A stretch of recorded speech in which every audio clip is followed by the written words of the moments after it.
नमस्कार साथियों, आप सभी का स्वागत है। आज आप लोग के लिए बहुत ही महत्वपूर्ण प्रश्नोत्तरी प्रस्तुत कर रही हूँ जो आपके टीजीटी पीजीटी परीक्षा के लिए बहुत ही महत्वपूर्ण है। यह प्रश्नोत्तरी काव्यशास्त्र से संबंधित है। तो आप लोग देखिए, पहला प्रश्न है, काव्य संप्रदायों का सही विकास क्रम क्या होगा? तो इसमें कौन सा ऑप्शन सही होगा? तो इसमें बी ऑप्शन सही है। रस और अलंकार, रीति, वक्रोक्ति, ध्वनि, औचित्य, यह क्रम सही होगा। तो यह सभी जो प्रश्न हैं आपके सामने इंगित किए जा रहे हैं, जो कभी न कभी परीक्षाओं में आए हुए हैं। तो यह देखिए, जैसे रस संप्रदाय के प्रवर्तक भरत मुनि को माना जाता है और अलंकार संप्रदाय का प्रवर्तक या स्थापना जो इसने किया है भामा ने किया है, और समय है जो 6वीं शताब्दी में की गई है। और वक्रोक्ति संप्रदाय के प्रवर्तक कुंतक जी हैं। ध्वनि संप्रदाय के प्रवर्तक आनंद और औचित्य संप्रदाय के प्रवर्तक क्षेमेंद्र हैं। काव्य का सर्वस्व कहा गया है, किसको कहा गया है? तो अलंकार को कहा गया है। साहित्य के अनुसार अगर आप देखिए तो अलंकार जो है उपमा, रूपक और अनुप्रास आदि अलंकार जो होते हैं काव्य का सर्वोच्च रूप माना जाता है। कहने का अभिप्राय है कि जिसके अभाव का उष्णताहीन अग्नि के समान निष्प्राण या और निर्जीव होता है, तो कहने का मतलब इसके बिना ये आपका काव्यशास्त्र अधूरा है। तो इसमें अलंकार की प्राथमिकता होनी चाहिए। तो आप तीसरे नंबर पे प्रश्न पे चलते हैं। औचित्य संप्रदाय के संस्थापक आचार्य कौन हैं? तो इसमें आपके ऑप्शन हैं वामन, दंडी, आनंदवर्धन और क्षेमेंद्र हैं। तो औचित्य के प्रवर्तक संस्थापक क्षेमेंद्र माने जाते हैं। यह प्रश्न देखिए किस किस एग्ज़ाम में आया हुआ है, यहाँ पे इंगित हुआ है, इसलिए ये महत्वपूर्ण है। और वामन संस्थापक जो हैं रीति संप्रदाय से हैं, और दंडी हैं अलंकार से हैं, आनंदवर्धन हैं ध्वनि से हैं। चौथे नंबर के प्रश्न में चलते हैं। मम्मट किस संप्रदाय के आचार्य हैं? तो मम्मट हैं, ये ध्वनि संप्रदाय के आचार्य माने जाते हैं। इसमें व्याख्या दी गई है, ये कश्मीर के महाराज अवंती वर्मा के आश्रित कवि थे। और ध्वनि आचार्यों में और लोगों का नाम भी जाना जाता है, जैसे आनंदवर्धन हैं, अभिनव गुप्त हैं, मम्मट हैं। अब देखिए प्रश्न को। अब यहाँ से 5वें नंबर का प्रश्न यहाँ पे है। प्रश्न है इसमें, काव्य के विशिष्ट तत्व के रूप में ध्वनि शब्द का सर्वप्रथम प्रयोग किया है, तो किसने किया है? इसमें भामा ने, दंडी ने, आनंदवर्धन ने और कुंतक ने। तो आनंदवर्धन ने किया है। आनंदवर्धन ने काव्य के विशिष्ट तत्व के रूप में ध्वनि शब्द का सर्वप्रथम प्रयोग किया है। काव्यशास्त्र के ऐतिहासिक घटना पर आचार्य रुद्रट के बाद जो है आचार्य आनंदवर्धन आते हैं, और इसके बाद इनकी जो रचना है ध्वन्यालोक काव्यशास्त्र के इतिहास में मील का पत्थर माना जाता है। तो ये महत्वपूर्ण बात है। कौन सी रचना है? ध्वन्यालोक है आनंदवर्धन की। और कुंतक की वक्रोक्ति संप्रदाय का प्रवर्तक माना जाता है। कुंतक को वक्रोक्ति संप्रदाय का प्रवर्तक माना जाता है। और तीसरे नंबर का प्रश्न इसके आगे का प्रश्न है, किसने ध्वनि के सर्वप्रथम काव्यात्मा माना है? कहने का मतलब है किसने ध्वनि को सर्वप्रथम काव्यात्मा माना है। तो प्रश्न में ऑप्शन हैं जयदेव, भोजराज और भरतमुनि और आनंदवर्धन। तो इसमें डी ऑप्शन आपका सही होगा। आनंदवर्धन ने माना है, क्योंकि आनंदवर्धन ने सर्वप्रथम ध्वनि को काव्य की आत्मा घोषित किया है। ध्वनि में इनका अभिप्राय कवि अनुभूति रूप काव्य से है, जो वाचक शब्दों की अपेक्षा व्यंजक शब्दों द्वारा मार्मिकता से प्रकट होता है। और जयदेव के बारे में जानते हैं कि 1200 ईस्वी के आसपास इनका समय रहा है और ये संस्कृत के महाकवि हैं। और इनकी महत्वपूर्ण रचना जो है गीत गोविंद है और रसमंजरी भी है। किनकी रचना है? जयदेव की। और राजा भोज ने सरस्वती कंठाभरण काव्यशास्त्र की रचना की है। तो अब आगे चलते हैं 7वें नंबर के प्रश्न पे। ध्वनि संप्रदाय को व्यवस्थित करने का श्रेय किसे जाता है? तो आनंदवर्धन हैं, कुंतक हैं, अभिनवगुप्त हैं और इनमें से कोई नहीं। तो ध्वनि संप्रदाय को व्यवस्थित करने का श्रेय आनंदवर्धन को ही जाता है। ए ऑप्शन आपका सही होगा। ये भी महत्वपूर्ण प्रश्न है। देखिए, आपके एग्ज़ाम यूपी पीजीटी एग्ज़ाम में और जीआईसी प्रवक्ता में आया हुआ प्रश्न है, इसलिए महत्वपूर्ण है।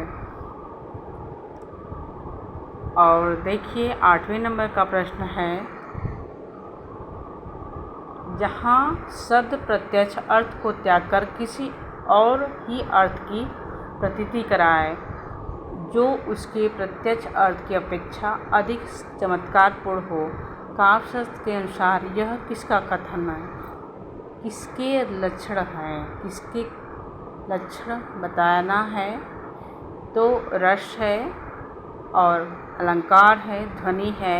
ऑप्शन में इनमें से किसी का नहीं। तो ये ध्वनि के बारे में कहा गया है। ये जो स्टेटमेंट है ध्वनि के बारे में कहा गया है। ध्वनि को उत्तम काव्य का लक्षण माना जाता है। तो इस प्रकार आपका ध्वनि 80 ऑप्शन सही हुआ। ये भी प्रश्न आप लोग देखिए कब आया हुआ है, यूपी पीजीटी एग्ज़ाम में आया हुआ है। अब देखिए, बिंब का काम है, यह प्रश्न है। तो इसमें काव्य में सौंदर्य लाना है, काव्य को सजीव बनाना है, काव्य को छंदमुक्त करना है। तो उपर्युक्त सभी। तो इसमें जो है आपका बी ऑप्शन सही होगा।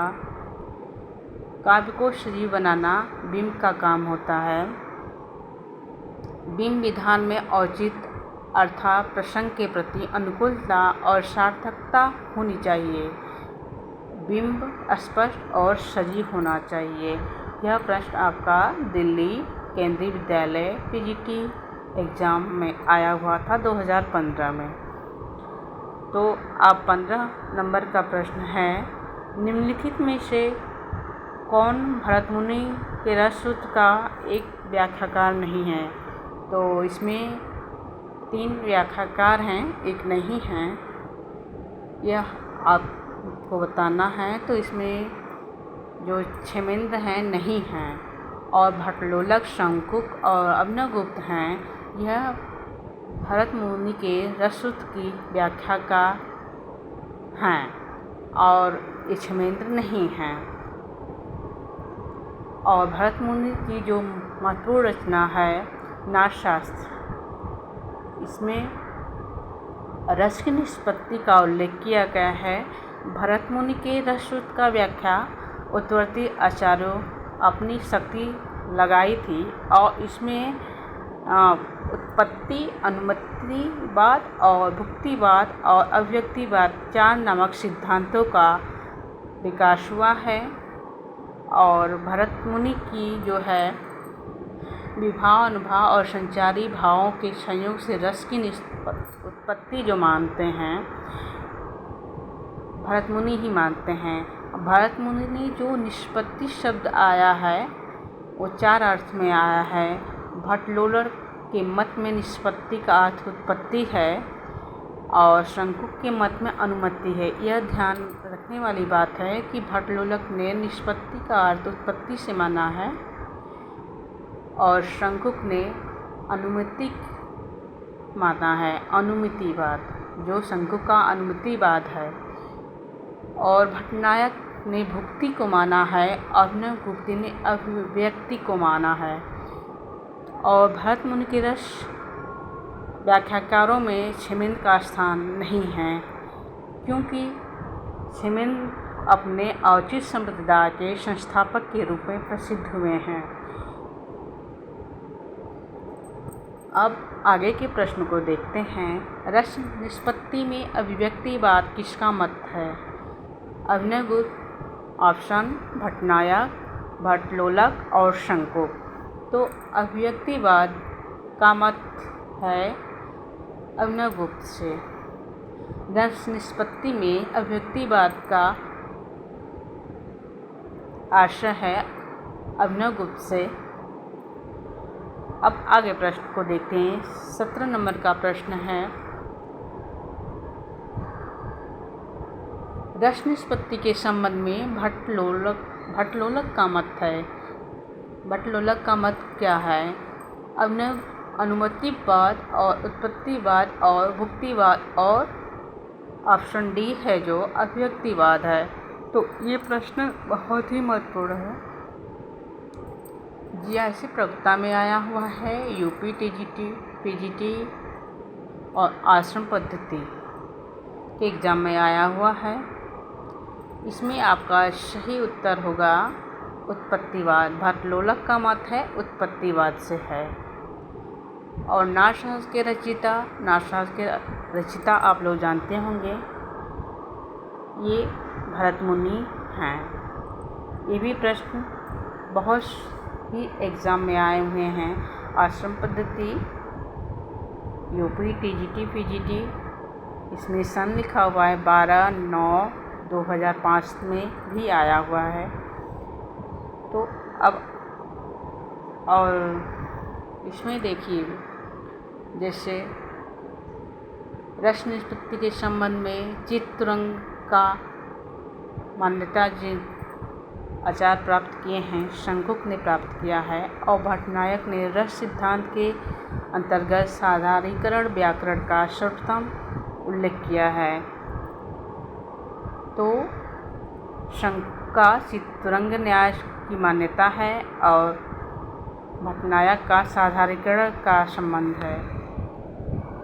अब यहाँ मिलान का क्रम वाले प्रश्न हैं। 24 नंबर पर देखिए, इसमें है भट्टलोलक का संबंध और शंकुक का, भट्टनायक का, अभिनवगुप्ता, इससे के क्या सिद्धांत हैं, इसमें यही बताना है। तो भट्टलोलक का उत्पत्तिवाद से है, शंकुक का अनुमतिवाद से, भट्टनायक का भुक्तिवाद, अभिनवगुप्त का अभिव्यक्तिवाद।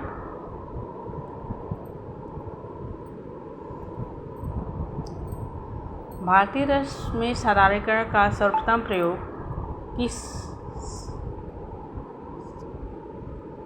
किसने किया है? इसमें प्रश्न है, भारतीय रस सिद्धांत में साधारीकरण का प्रयोग सर्वप्रथम किसने किया है?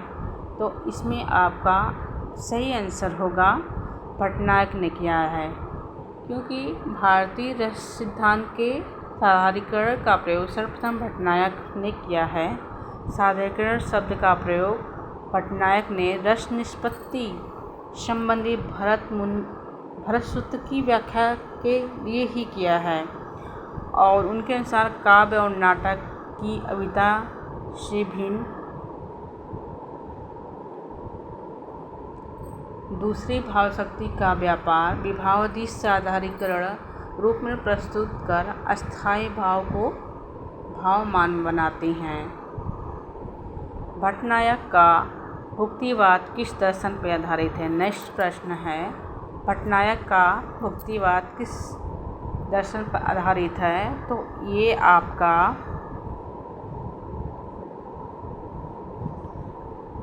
आंसर हुआ डी, क्योंकि इनका भुक्तिवाद जो है सांख्य दर्शन पर आधारित है। डी ऑप्शन सही हुआ। और अनुमतिवाद जो है न्याय दर्शन पे है, और भट्टलोलक का उत्पत्तिवाद जो है मीमांसा दर्शन पे है, और अभिनवगुप्त का अव्यक्तिवाद शैव दर्शन पे आधारित है। अब प्रश्न है 27 नंबर का, महिम भट्ट द्वारा प्रतिपादित सिद्धांत क्या है? कौन सा सिद्धांत महिम भट्ट ने प्रतिपादित किया है? अनुमानवाद, तात्पर्यवाद, लक्षणवाद, अभिव्यंजनावाद। तो महिम भट्ट ने अनुमानवाद सिद्धांत का प्रतिपादन किया है। ए ऑप्शन आपका सही होगा।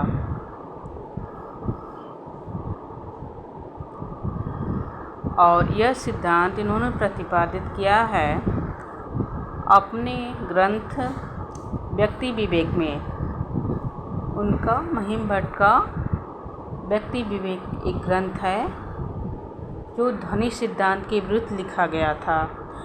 ध्वनि सिद्धांत में विशाल भवन का जिस व्यंजना के मूलाधार का निर्माण किया गया है वह व्यंजना कोई स्वतंत्र पदार्थ नहीं है, किंतु पूर्व सिद्धांत सिद्ध अनुमान ही बताया जाता है।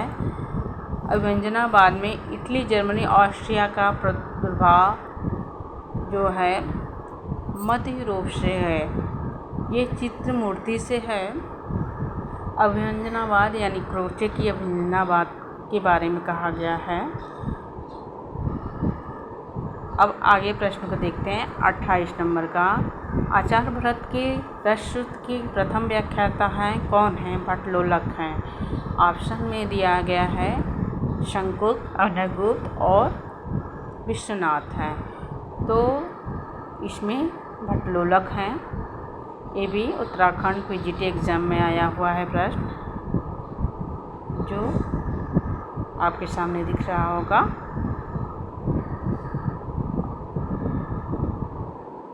और विश्वनाथ, आचार्य विश्वनाथ की एक महत्वपूर्ण सूत्रवाक्य जो है साहित्य दर्पण में लिखा गया है, रसात्मक वाक्यम काव्यम। तो रसयुक्त वाक्य ही काव्य है। और इसमें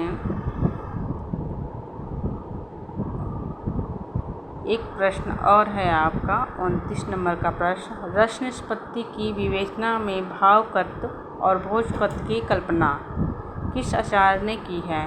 तो भट्टलोलक, भट्टनायक, शंकुक, अभिनवगुप्त। तो इसमें आपका भट्टनायक आंसर सही होगा, क्योंकि रस निष्पत्ति की विवेचना में भावकत्व और भोजकत्व की कल्पना भट्टनायक द्वारा ही प्रतिपादित की गई है। वह रस प्रक्रिया के भुक्तिवाद को ही मानते हैं। और इसमें जो है 3 शक्तियाँ हैं जो अविद्या, भावकत्व और भोजकत्व है, वह प्रमुख हैं। अब 30 नंबर का प्रश्न जो है, रस सिद्धांत की व्याख्या करके सबसे पहले दर्शक की महत्ता किसने स्वीकार किया है? तो यह प्रश्न आप जो लास्ट प्रश्न है इसका आंसर आप लोग कमेंट बॉक्स में देंगे। इसमें आंसर है भट्टनायक, अभिनवगुप्त, भट्टलोलक और शंकुक, और बताएंगे कि मेरा प्रयास कैसा रहा। और आगे के लिए मैं ऐसे ही आप लोग के लिए प्रश्न बनाती रहूँगी और आप लोग के लिए सामने प्रेषित करती रहूँगी। धन्यवाद साथियों।